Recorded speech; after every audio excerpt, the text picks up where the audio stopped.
remotely and have a chalice with you, you can light it with us.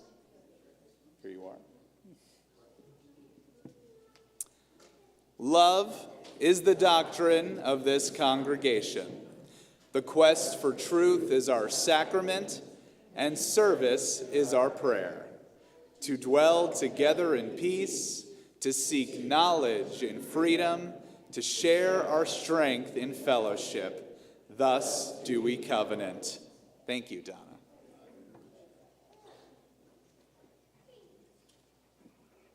Good morning and Happy New Year. Good morning. Welcome, sweet ones. Welcome home and welcome to worship. In all of the mysterious wonders that make up your uniqueness, you are welcome here. My name is Brigitte Vieira. My pronouns are she and her, and it is an honor to serve as a ministerial intern here at UUCP. Reverend Christine Dance will be back in the pulpit next week. So who is the Unitarian Universalist Congregation of Phoenix? We are a faith community that strives to be a spiritual community for our time. One that is theologically diverse, racially inclusive, and justice-centered. So if you are new here, I got a moment to meet a couple of you. We are so glad you found us. Settle in and let yourself experience the warmth and love of this beautiful, beloved community.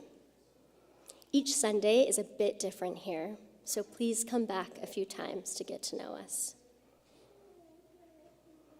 Here at UUCP, we put our mission into action every time we discover what it means to be human. And we have a couple of announcements about the different ways that we are embracing joy and defining our future. Starting today, we have a very exciting adult faith development course called Creating Hope in a Messed Up World.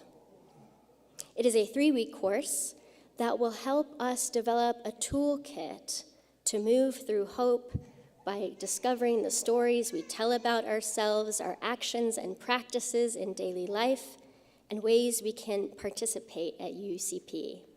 That's both online and in Annex B. Also, the UUCP nominating committee needs you to send some suggestions about nominations of who to fill for our very important leadership positions on our Board of Trustees, the UUCP Foundation, and the nominating committee. If you yourself are interested or know a beloved who may be really great to serve in this way, please see Compass. Our civic engagement team is also back in action for the new year, and they are inviting you to live into our mission statement. On January 14th, Civic Engagement is going to offer a hands-on training in RTS, which is a system unique to Arizona that allows citizens to register their positions on legislative bills from home. Go to the Civic Engagement website for registration and more information. And of course, one of the things that makes our community so beautiful and welcoming is its music. On Friday, January 26th, we will present Joe Jenks, activist and singer-songwriter, here at the UUCP Sanctuary. You can see Sam at the back table. Hi, Sam, for more tickets and information about this beautiful concert. And so now, I invite us to settle in as I sing our bowl again, inviting it to draw you deeper into this moment and deeper into our compassionate, beloved community.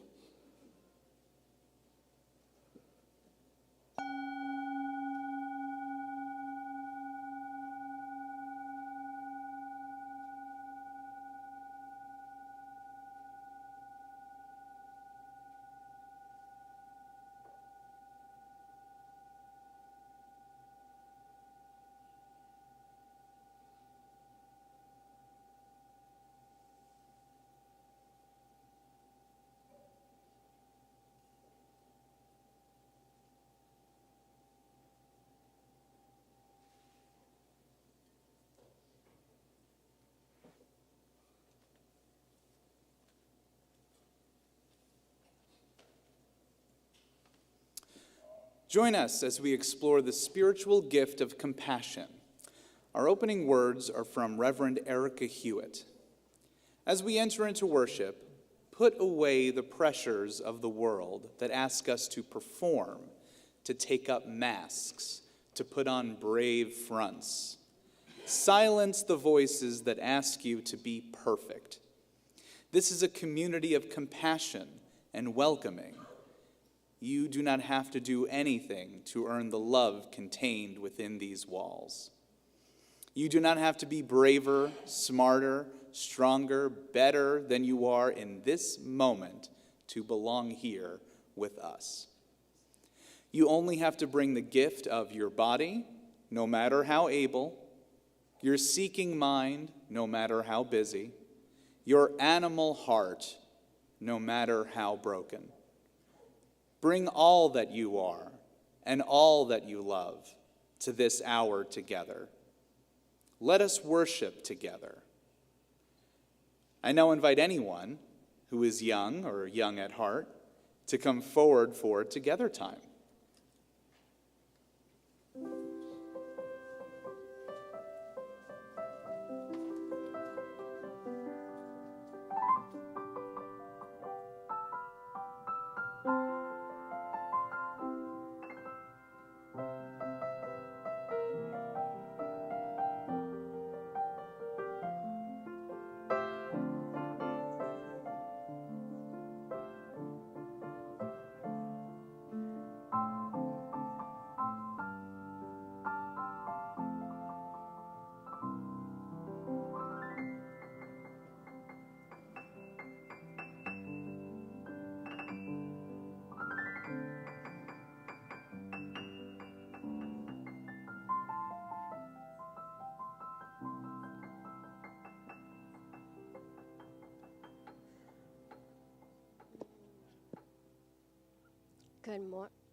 Good morning.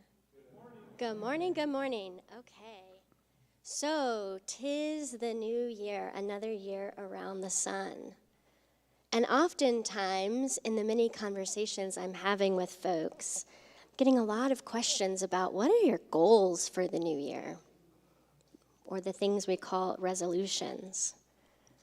Around this time of year, many of us feel this urge or tendency to want to imagine the kind of year we want to have, and even boldly make predictions of what the future might bring.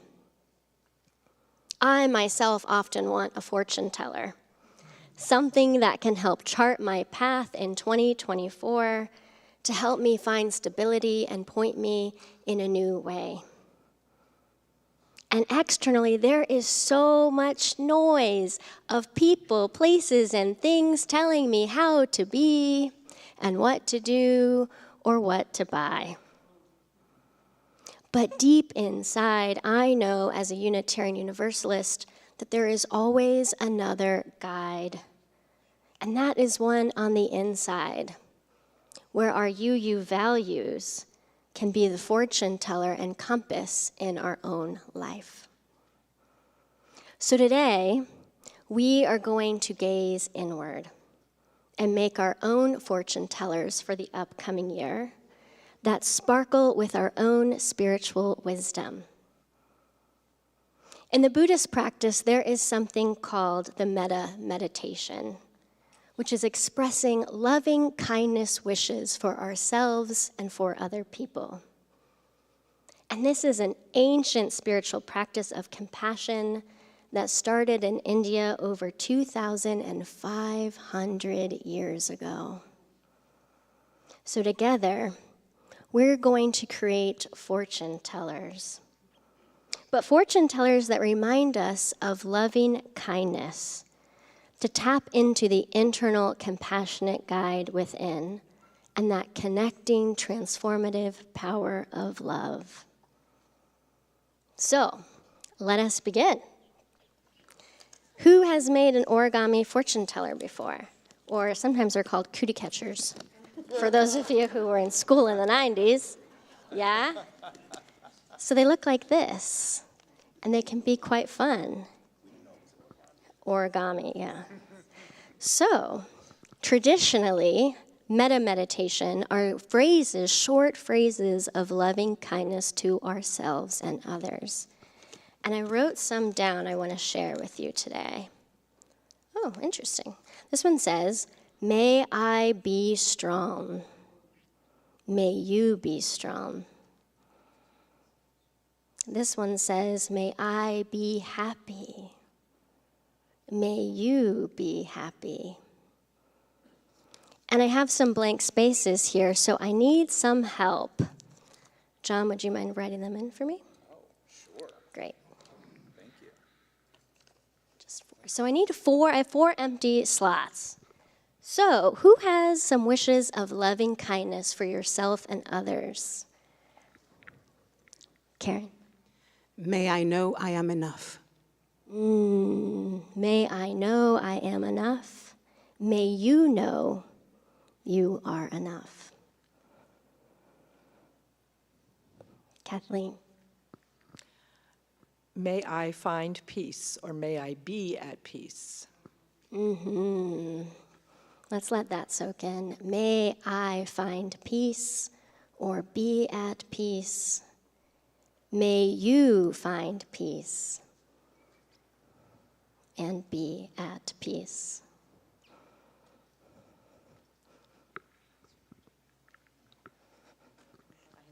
May we all be joyful.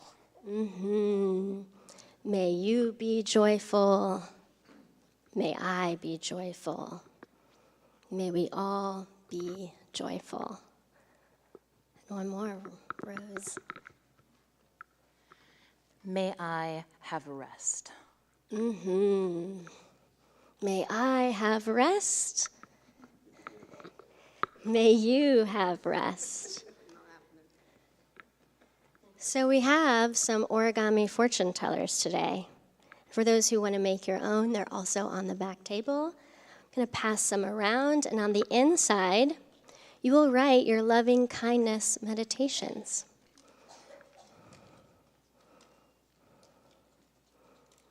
Okay, who remembers how to actually work this thing? Come on up, do you want to do it? Oh, do you want to receive a fortune? No? Okay. Who would like to give a fortune and receive one of this one? Do you remember how to do this? Yeah. Okay.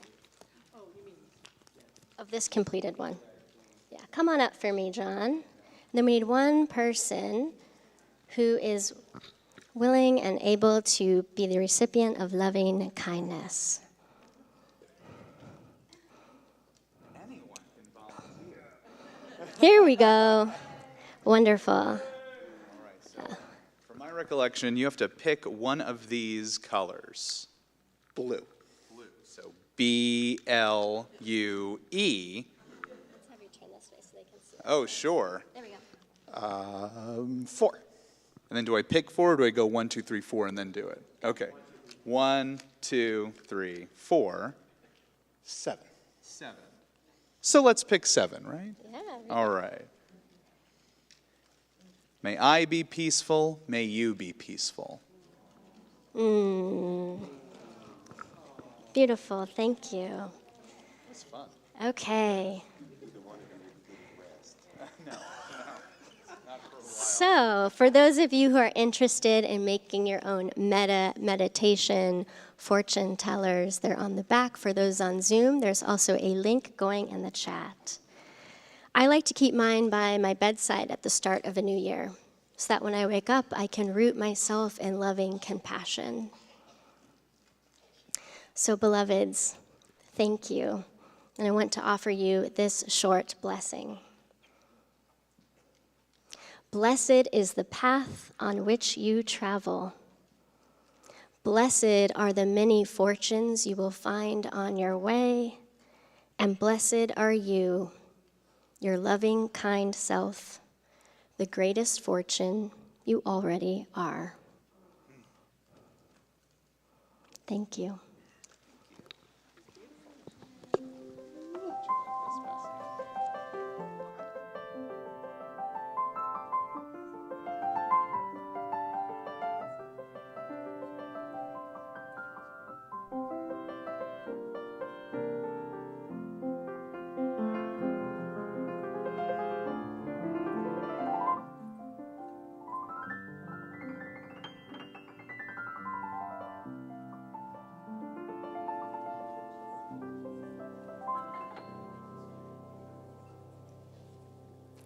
Each week, we practice generosity as a source of affirming our values by splitting our offering plate with UUCP and a local organization. Collectively, we can make our offering more than just a habit. We can make it into an opportunity for recommitment, a recommitment to this place and to its people who help us create a more compassionate world. For January 2024, our Share the Plate partner is Mindfulness First. Mindfulness First teaches trauma-informed mental health skills and education to kids and adults in schools, businesses, and communities to create a culture of well-being in an equitable way. The gifts you give today help cultivate more compassion in our community. Ushers, thank you for your willing hands in this ritual of sacred giving.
And Nicole, the people online are also just so moved by your inspiring and soul-filling music that even is translating online.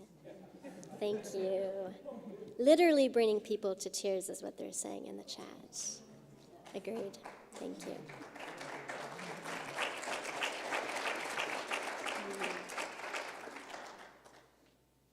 And now is that time in our community when we share the sacred pieces of our lives, where we get to practice saying, yes, I will stand by you. We do this because we know that our lives are part of a much larger life, that we are connected with everything and everyone in this interdependent web of being. So whether you come with laughter in your heart or with tears, sharing the joys and sorrows of our lives is what we do to sustain one another, to care for one another, into greater wholeness and harmony. If you are on Zoom and you'd like to share a joy or sorrow, you can put them in the chat.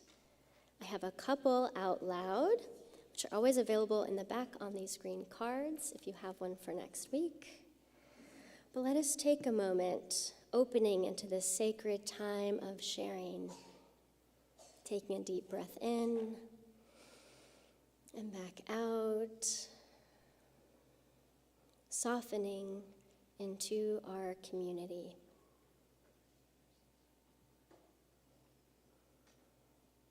Take a moment to quiet yourself so you can feel the joys and sorrows that stir within you. There is space for all of it in this room.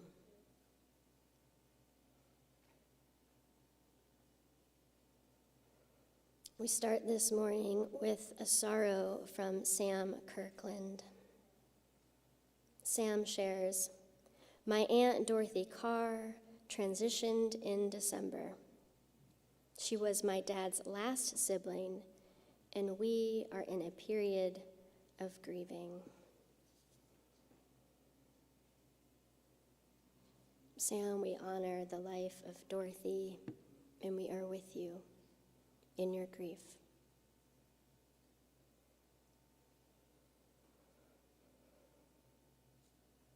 We have a joy from Julie Marshall. Julie shares enthusiastically with an exclamation point.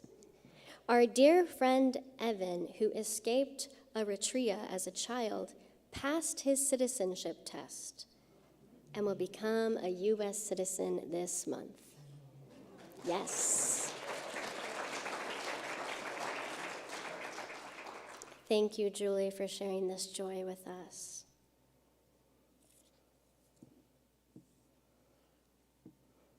From dear Donna Talbot, we have in the chat, Donna shares, "We are at our assisted living and are adapting." We are adapting with you. We are with you, Donna.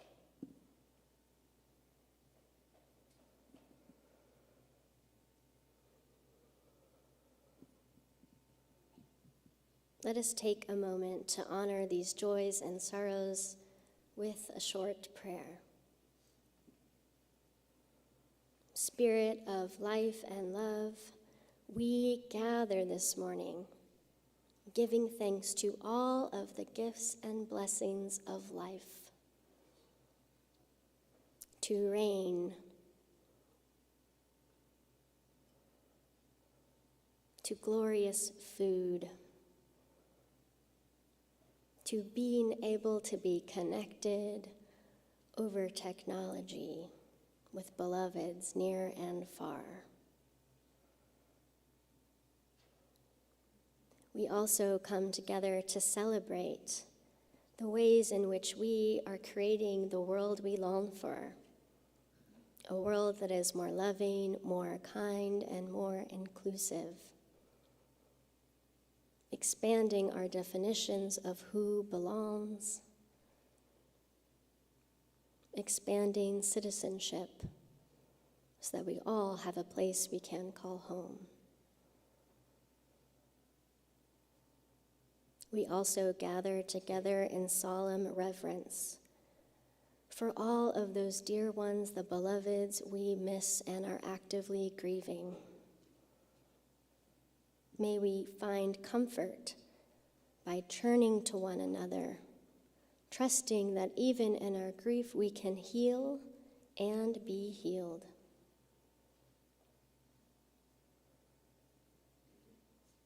And in the silent sanctuary of our hearts, where our joys and sorrows are always whirling, may we meet one another in compassionate love to sustain us and transform us to the beloved community we believe in and know we can be.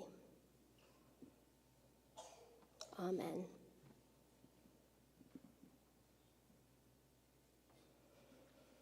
And now I invite us into a collective practice of compassion in the form of a meditation.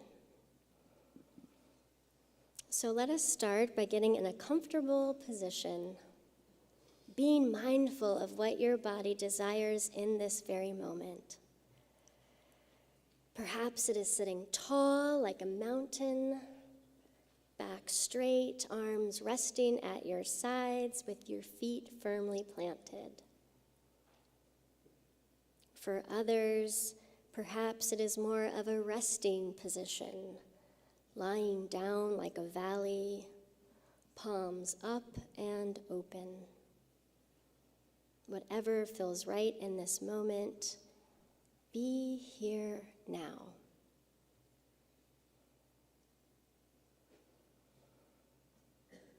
You can soften your gaze or close your eyes, and together let us take the biggest breath we have so far today. In through the nose, back out through the mouth.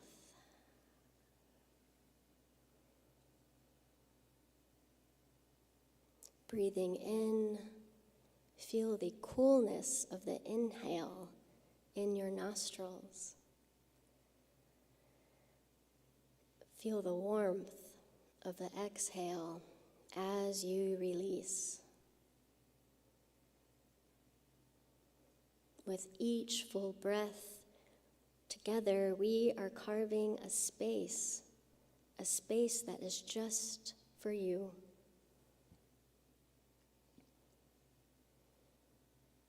A peaceful place, a loving space, a compassionate space.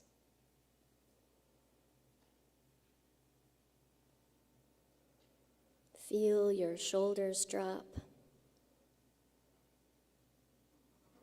Let your jaw soften and your brow bone relax. Each breath releasing any tension in your body.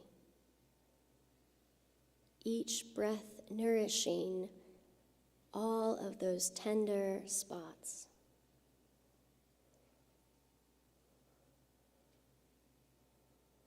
Take another deep breath in, exhaling back out. Noticing how your breath is in this continual cycle, constantly in exchange with life, receiving and releasing, beginning and ending.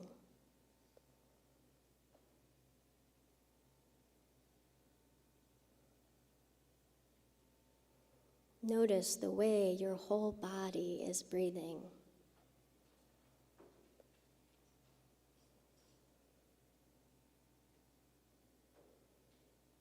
And now tune into that deep love that is occurring within you and wants to move through you. That compassionate core that is a way of touching and being touched by the world.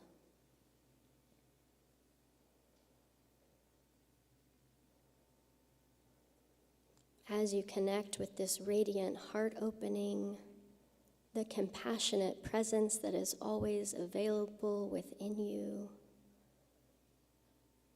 open yourself up to its wisdom.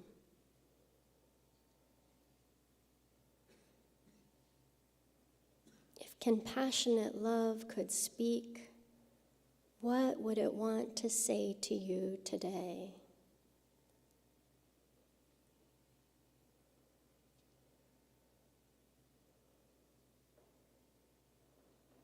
If compassionate love could speak, what would it want to say to you today?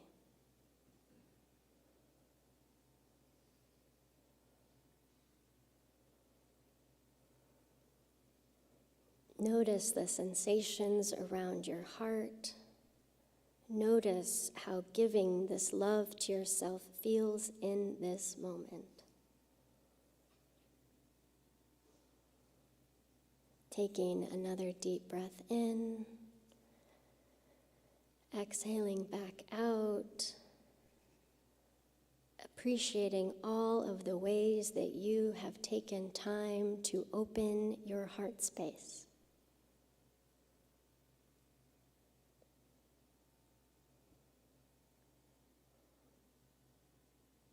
I now kindly invite you to bring that appreciation and awareness back into the room, back into your body.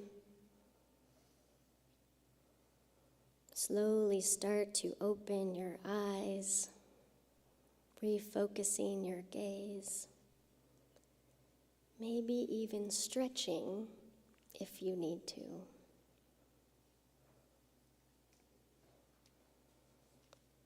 May our collective gesture of compassion continue to see deep care and healing with a beautiful psalm.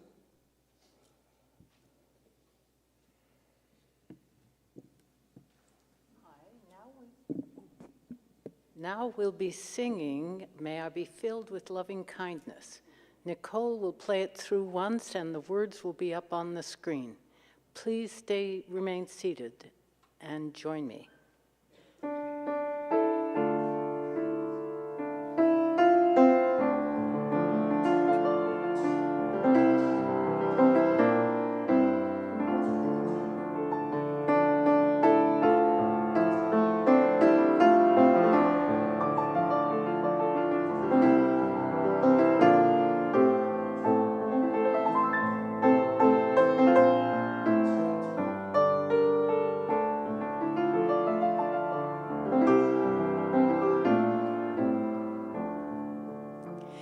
May I be filled with loving kindness. May I be well. May I be filled with loving kindness. May I be well. May I be peaceful and at ease. May I be whole. May you be filled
On the surface, compassion sounds nice.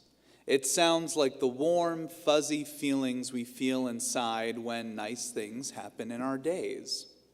And yet, religious teachers and spiritual luminaries across cultures and across generations have developed deliberate spiritual care practices, inviting us to deepen our understanding of this spiritual virtue. For compassion is not only a tender, open-hearted way of moving through the world, it is also a profoundly powerful practice. Pardon me. Consider this wisdom from Irish poet and Celtic philosopher John O'Donohue.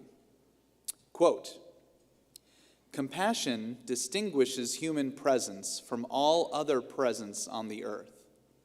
The human mind is one of the most gracious gifts of creation. The human mind is the place where nature gathers at its most intense and at its most intimate. The human being is an in-between presence, belonging neither fully to the earth from which she has come, nor to the heavens toward which her mind and spirit aim. In a sense, the human being is the loneliest creature in creation.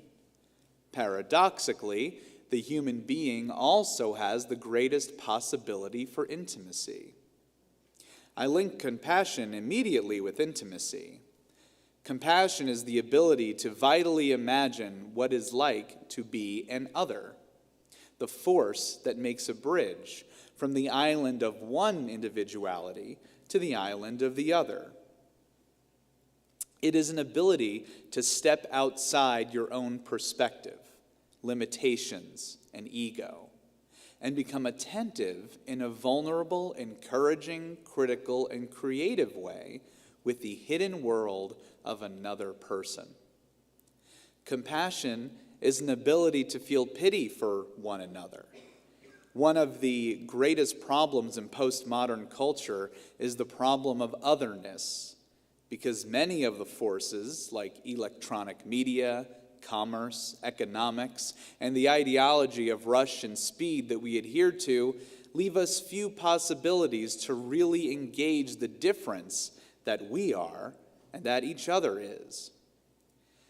Compassion is the ability to enter into a world that may be totally different from you in an imaginative way, naturally, and feel what others feel.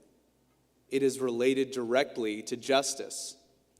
A lot of evil happens because of ignorance and of numbness, and compassion is one of the forces that invites and permits us to step outside our own complacency and see what life beyond our own skin is like. Within the world of compassion within the word compassion is passion. There is an intrinsic connection between passion and compassion. Someone who feels no passion is in pain, a pain that is always a lonesome pain. One of the loneliest things is to encounter somebody whose longing has been numbed. Her personality becomes a mere contour of externality around vacancy. Those who are compassionate are people whose passion and imagination are fully alive and vital." End quote. Taken seriously, compassion is more than just a virtue. It is also an impactful practice, one that compels us into a full immersion into the human experience. The immersion needed to compel us into solidarity and into greater connection with all of creation. Oh, what a wonderful world that would be.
So, 'tis the season when so many of us swap stories of what we hope to bring into the new year.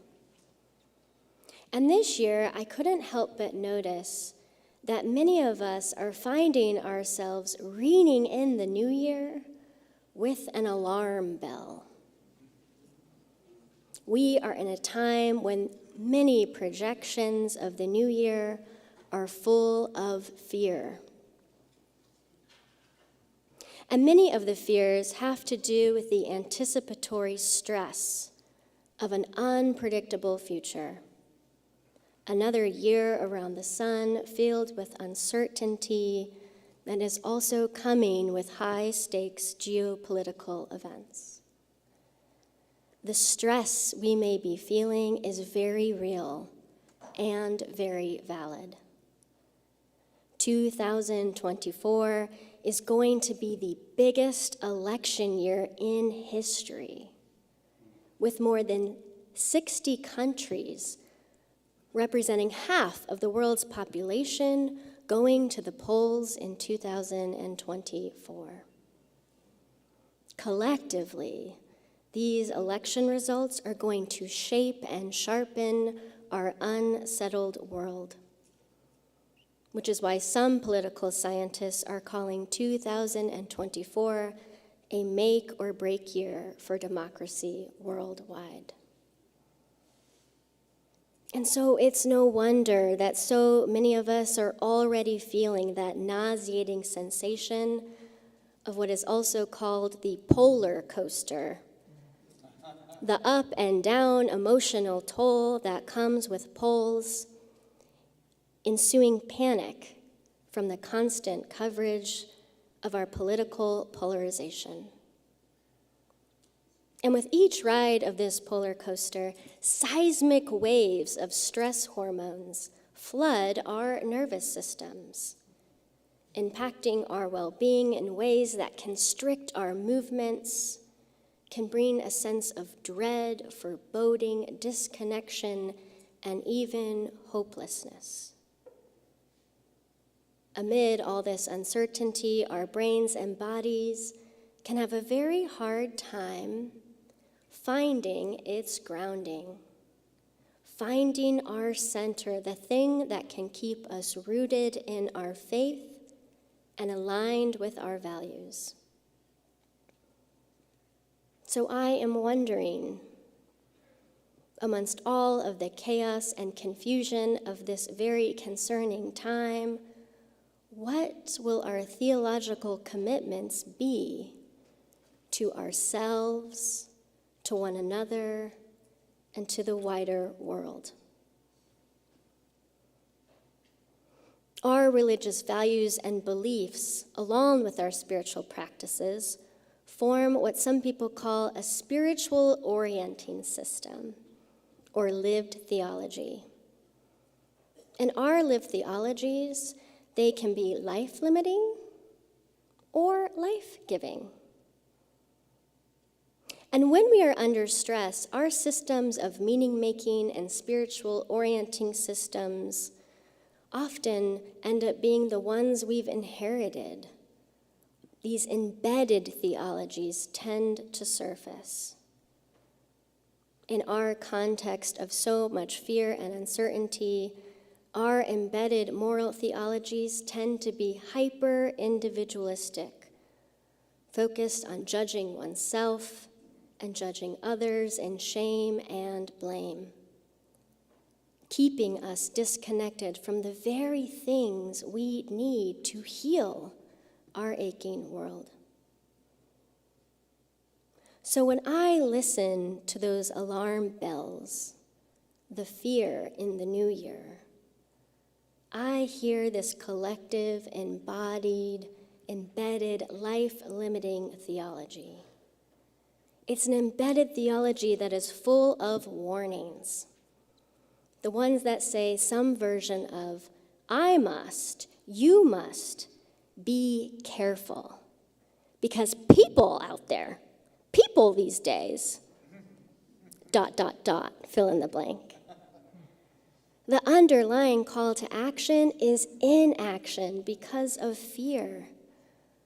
Warning ourselves and others to be careful, to exercise caution when engaging, refraining from doing the good deeds we are called to do as faithful UUs. Not voluntarily contributing out of fear of backlash or retaliation. When we are in protective and self-preservation mode, we become distanced and estranged. And all of this reflects the erosion of social trust in our ecosystem. For me, I notice an embedded fear-based theology is operating when I adopt postures of being too careful. What I mean by that is my heart guards itself, and I can become suspicious of unfamiliar others in everyday situations. I may hesitate to act in ways that are in alignment with my UU values. Or I find myself doubting that others will actually contribute to the public good. Staying in places of apathy where there is not just gloom, but also doom. Eventually, my heart cannot take it anymore. So I try to numb with this moral stress, finding myself engaging in consumerist distractions to suppress my agony. As an embedded theology, adopting postures that guard my heart, the ones that tell me to be careful, can be so life-limiting and also very, very lonely. But beloveds, there is another way to respond to this generalized social distrust when we choose faith over fear in our lived theologies. A way that links our heads to our hearts, to our willing hands, that connective tissue that is more life-affirming and life-giving. A way of being that is less concerned with being careful, C-A-R-E-F-U-L, and more concerned with being full of care, C-A-R-E-F-U-L-L, full of care. As Unitarian Universalists, if we are to embrace the whole of our calling and take seriously our covenantal theology, then our lived theology must do the sacred work of encountering others, including ourselves in a tender, loving way. Being careful, not careful, can shift us out of embedded theologies that habitually orient us to stress and anxiety, and shift us into theologies that are energized by love and by hope. Lived theologies that can make the world anew with compassion. Living in a way that is full of care instead of careful embodies compassion. Compassion that says, yes, I do care, and I can care. And yes, I am full of care. Care that is tender to myself and towards others by relaxing in this very moment. By staying open to that warm center you connected with earlier, the one that spoke to you when you dared to listen. The part of us that has a greater capacity to love whatever we are going through. That web of compassionate love that is always available to tend and to mend, both for ourselves and our hurting world. Being open to moving faithfully through the world in a compassionate, careful way is spiritually revolutionary. And it can also be quite demanding as a discipline. And that's because compassion invites us to pay attention to what is going on within us and around us if we are to truly become intimate with what it really means to care. Compassion calls us to pay attention to where pain assails us, where fear and frustration ascend upon us, and where regret, loss, and disappointment afflict us. As a spiritual practice rooted in covenantal theology, careful living teaches us how to befriend ourselves and befriend others, pursuing connection even when things are scary and we may feel weary. Compassionate living reminds us that this life here and your life right here, right now, can be loved and is lovable. And our individual and collective hearts can expand from adopting postures of being careful to postures that are full of care, with compassionate, loving presence, each and every day of this new year. So, beloveds, may we commit ourselves to careful living.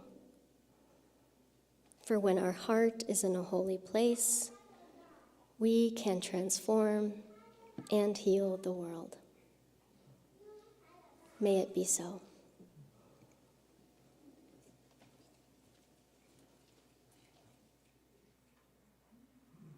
Hi again, and now please join me in singing When Our Heart is in a Holy Place. If you'd like to look at the music, it's in the turquoise books on the music shelves, and you're welcome to get that, but the words will be up on the screen. Nicole will play just the chorus, and then we'll join in singing. Please stand if you're able.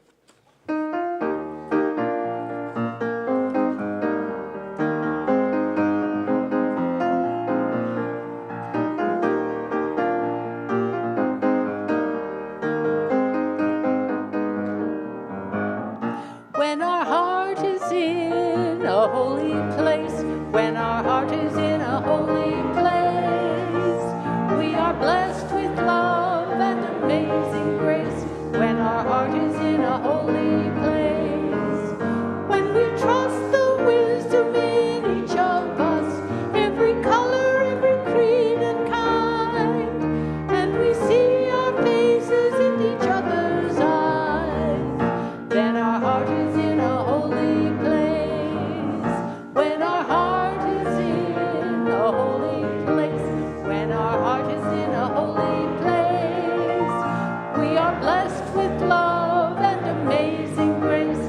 When our heart is in a holy place, when we tell our story from deep inside, when we listen with a loving mind, when we hear our voices in each other's words, then our heart is in a holy place. When our heart is in a holy place, when our heart is in a holy place, we are blessed with love and amazing grace. When our heart is in a holy place, when we share the silence of sacred space, and the God of our heart stirs within, when we feel the power of each other's faith, then our heart is in a holy place. When our heart is in a holy place, when our heart is in a holy place, we are blessed with love and amazing grace. When our heart is in a holy place, when our heart is in a holy place.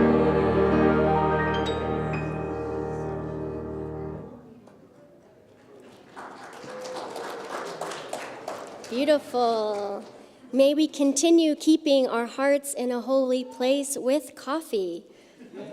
Adult and children's activities begin at noon, and we hope that you will stay to meaningfully connect. Let us go forth, keeping our hearts in that holy place. May we go forth with faith-rooted lives full of care, extending that compassionate love to ourselves, to others, and all of creation. Go in peace, go in love.